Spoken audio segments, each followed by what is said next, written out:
문재인 대통령이 실수요자 보호와 투기 근절 원칙을 재차 강조하며 집값을 잡겠다는 확고한 의지를 드러냈습니다.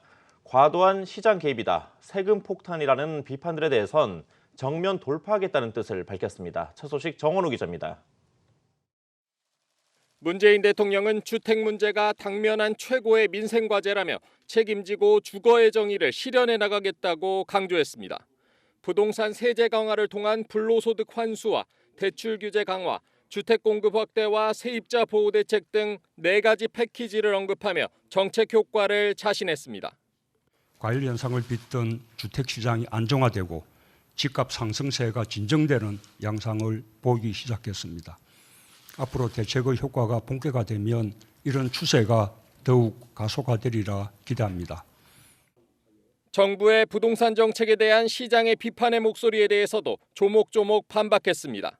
부동산 세제 강화에 대해서는 오히려 세율이 낮은 수준이라고 했고, 과도한 시장 개입이라는 비판에도 부동산 시장 감독기구 설치를 언급하며 오히려 한 발 더 나아갔습니다. 임대차 보호 정책에 대해서도 독일, 프랑스 등 선진국의 무제한 계약갱신 청구권을 언급하며 힘을 실었습니다. 우리나라의 보유세 실효세율은 OECD 평균의 절반 수준에 머물러 있습니다. 임차인 보호에서도 주요국에 비하면 한참 부족한 수준입니다. 다만 중저가 1주택 보유자들에 대한 세금 경감을 검토하는 등 불완전한 부분은 보완해 가겠다는 입장도 밝혔습니다. 문 대통령의 이날 발언은 최근 청와대 비서진들의 집단 사의 표명까지 불러온 부동산 정책에 대한 불신을 바로잡고 정면 돌파하겠다는 의지를 보인 것으로 풀이됩니다.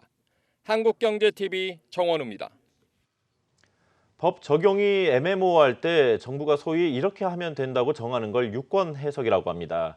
이 유권 해석 사례가 쉴 새 없이 쏟아지는 분야가 다름 아닌 부동산인데요. 그만큼 혼란도 많고 부작용도 많다는 의미입니다. 신인규 기자입니다.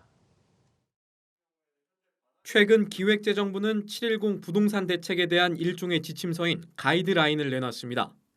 그런데 가이드라인 해석을 놓고 의견이 분분해 부동산 시장이 오히려 혼란스러워진 모습입니다.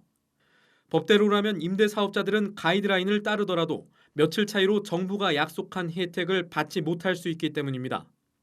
1세대 1주택 비과세 거주 요건 면제와 관련해 임대를 놓는 날과 지방자치단체 세무서 등록일이 같지 않으면 세제 혜택을 받을 수 있는 요건을 채우지 못한다는 우려도 나옵니다.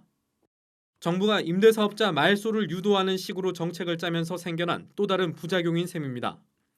국세청 해석대로라면 부부 공동 명의로 된 임대주택이 각각 0.5채로 분류돼 장기 보유 특별공제를 받을 수 없게 되는 점도 문제로 지적됩니다. 곳곳에서 무리한 유권 해석이라는 비판이 나오자 상위기관인 기재부가 이 문제를 검토하기 시작한 것으로 알려졌습니다. 여기에 장기임대 의무주택 등 정부가 자주 말을 바꾸면서 정확한 유권 해석이 필요한 사례가 속출하고 있습니다. 기재부 보완 측의 모든 부분에는 등록주택임대사업자 강제 말소를 전제로 하고 있습니다. 주택임대사업자 등록은 정부와의 계약입니다. 정부가 계약 내용 자체를 뒤집고 있고 연이은 미완의 땜질식 보완이 이어지고 있기 때문에 유권 해석이 필요한 많은 부분이 또 남아있게 됩니다. 정부가 내놓는 보완 조치들이 오히려 신뢰도를 떨어뜨리고 시장 혼란만 야기하는 요인으로 작용하고 있는 것은 아닌지 살펴볼 부분입니다.